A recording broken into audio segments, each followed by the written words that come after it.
大家好，我是 Anthony， 欢迎来到我的频道。这几期视频我们都在讨论性别话题。在上期视频里，我们说到那些男性情感博主和搭讪博主非常喜欢断言女性的本质是慕强的，你越讨好女性，女性就越轻视你，你越是傲慢，越是自我中心，女性反而越会被你吸引。我们也分析了这种说法为什么是胡扯的。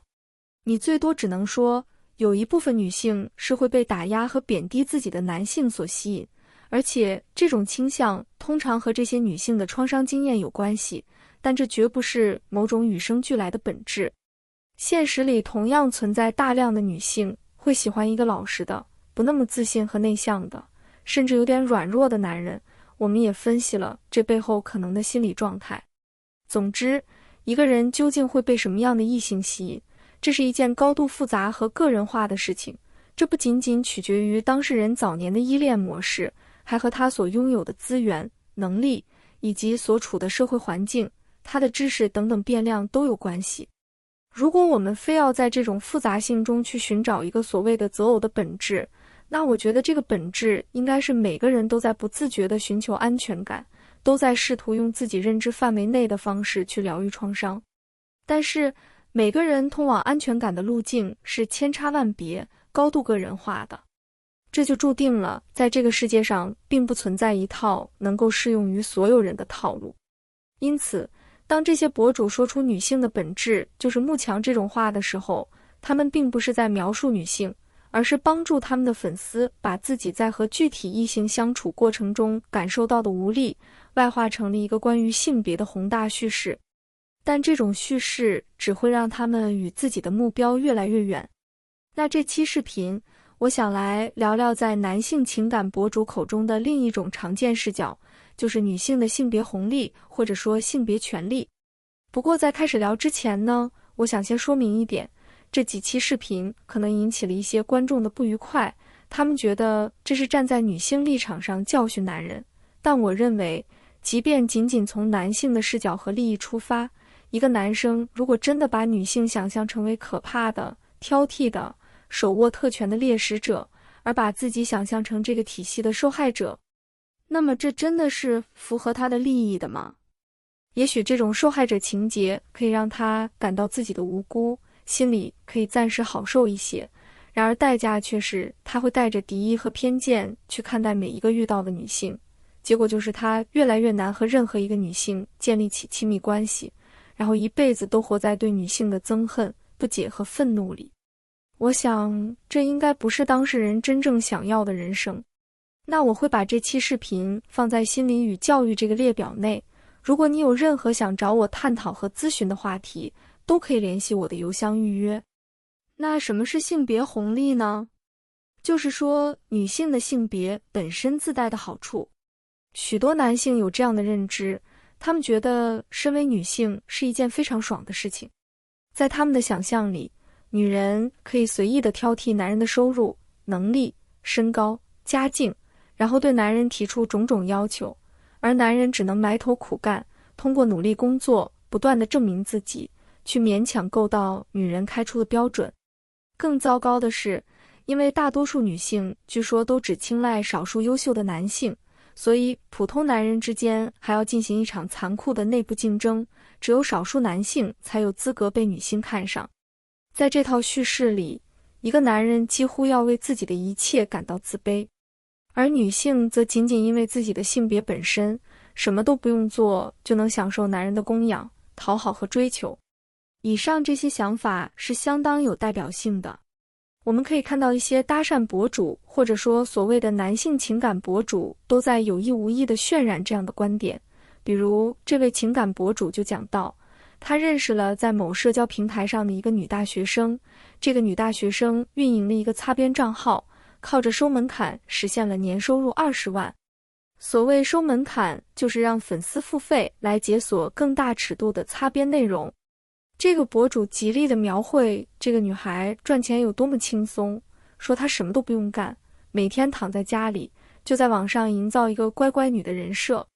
他说这个女孩后来联系了他，见面后给他讲了一个故事，说自己平时会给一群男人群发早安，其中有一个男生特别感动，给他发了5200元的红包，还满心欢喜地说，这辈子从来没有像你这样的女孩对我说早安，真的是太美好了。接着男生渴望见到这个女孩，但被女孩拒绝了。讲到这里，这位博主又意味深长地说，不知道那个男生知道女孩在我面前反差的样子会怎么想呢？我之所以想讨论这个案例，是因为它的要素实在是太齐全了。首先，他向男性观众们勾勒了一个可以轻松获得暴利的女性形象，一个女生什么都不需要做，只需要稍微学会勾起男人的欲望，就可以轻松赚到钱。同时，这个故事里又有一个极度卑微和可怜的男生，只是听到了这个女生的一句问候，就赚了一笔钱。最后，这个博主又意味深长地暗示自己见过这个女生现实中的样子，而那个不断给钱的男生却连面都见不到。到这里，这个故事完成了对男性观众的全方位刺激，它让这些观众们充满了屈辱、愤怒以及对博主本人的嫉妒和羡慕。在我看来，这些博主表面上说是为了帮助自己的男性观众，但其实一直在隐秘地羞辱他们。他需要观众们不断地感受到屈辱，不断地激活他们对自己男性气质的自卑和无力感，然后再兜售自己的解药。这也是为什么他们的视频标题都起得相当有攻击性。然而，这种所谓的性别红利到底是不是真实的呢？我们可以把它分为两种情况。第一种是制度化的性别红利，主要是在婚姻这个框架；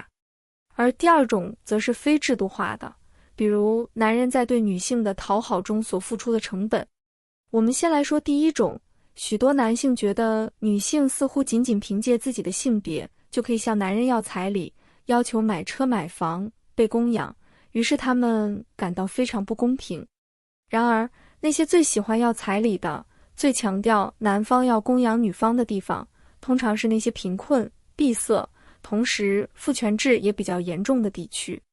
在这些地方，你会听到许多父母这样感慨，生个儿子真辛苦，将来给儿子媳妇办婚礼、买房买车，要搭进去好多钱，现在男多女少，物以稀为贵，生女儿就轻松多了，将来还能收一笔彩礼。但这显然不是女性的红利。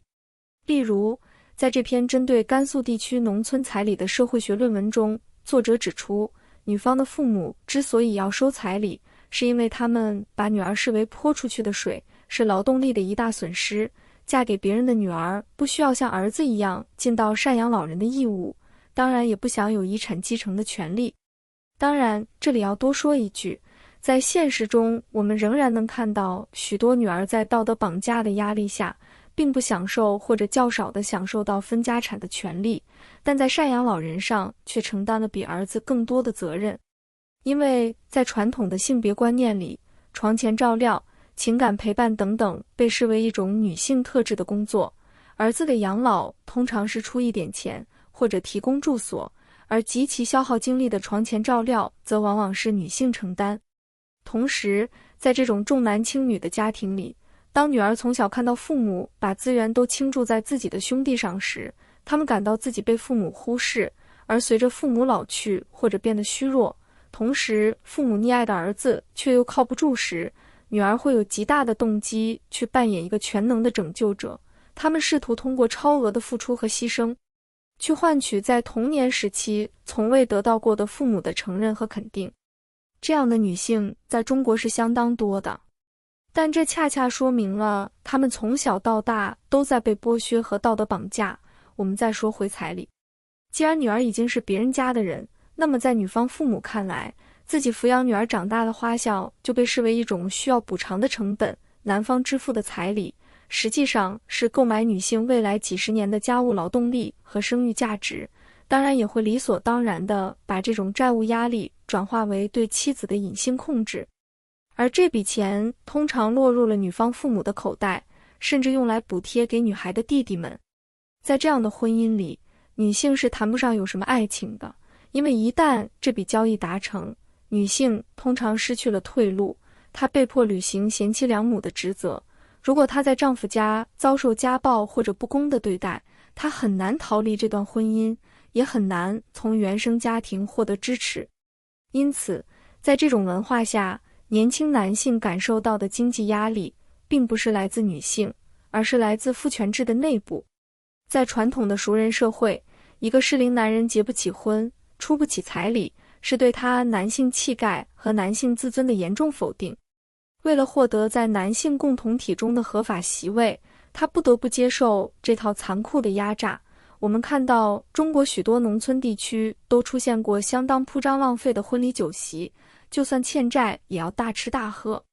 因为在精神生活高度匮乏的地方，谁家的酒席办得风光，谁家的彩礼出得多，就会常常成为社区成员茶余饭后的谈资，也是一个男性一生中为数不多向社会彰显自己实力的机会。当然，许多男性深深受制于这种将经济资本兑换为婚姻资格的规训，被迫卷入一场无法停歇的面子竞争中，但这与女性无关。许多男性在控诉自己在两性关系中不得不扮演供养者的角色时，常常有意无意地忽视了一个前提，那就是这种充满压力的供养从来都不是单向的付出，也并非出于女性的逼迫，而在很大程度上是自己对于父权制下的男性气质的认同。正如这篇论文所指出的，男性更倾向于选择地位较低或与自己对等的女性，而不愿意选择地位较高的女性作为婚姻伴侣。他们之所以不愿意与比自己富裕的女性结婚，根本原因在于他们害怕一旦女性在经济上占据优势，自己就会输掉在家庭内部的话语权。因此，许多男性的确是自愿扮演一个辛苦的供养者。如果一个男性真的觉得在两性关系之中当供养者是一种残酷的压迫，解决办法其实很简单，他完全可以寻找那些精神成熟、经济独立，也并不要求男人必须扮演供养者的女性去谈恋爱。然而，当这类女性出现时，很多男人反而避之不及，会觉得对方强势、太有个性、没有女人味，甚至反过来讽刺这些女性嫁不出去。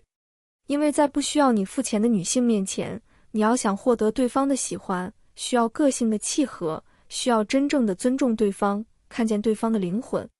一个精神和经济都独立的人会拥有拒绝的底气，你没办法靠供养来要求对方顺从，而是需要和对方协商、探讨、倾听，这是比单纯的物质供养要更加困难的事情。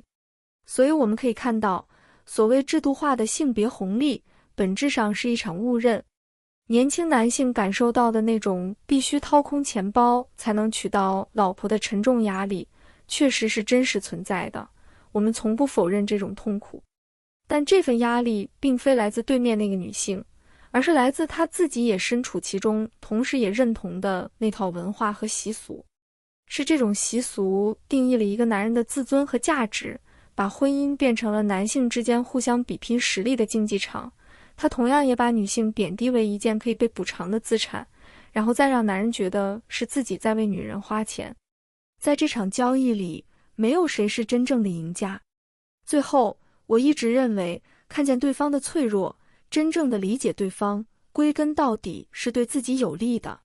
当一个人长久地沉浸在受害者情节里，他会慢慢失去看见对方的能力。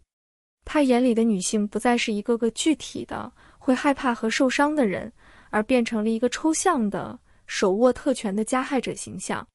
这种叙事确实能带来一点安慰，它让许多人觉得自己是无辜和可怜的，但它会加重当事人内心的虚弱，强化对外部世界的恐惧，最后就只能越来越深地退回到一个安全却也越来越封闭的小圈子里。到这里，我们这期视频主要讨论制度化的性别红利，而我们之前还提到了非制度化的性别红利，也就是男人在追求女性、讨好女性的过程中所付出的金钱、时间和情绪。这种女性靠男人的欲望就能赚钱的能力，是否构成性别红利了呢？这个问题我们留到下一期来聊。如果你有任何的困惑和问题想和我交流，直接联系我的邮箱就好。比如你希望和我讨论某篇文章、某段话、某个视频、某种社会现象，或者你的日记，都可以提前把相关的文本发给我，我会在正式交流之前读完。或者你希望和我讨论你的人生经历、困惑和情感，都是可以的。如果你对隐私性、安全性、付款和通讯方式有任何疑问，也请及时告诉我。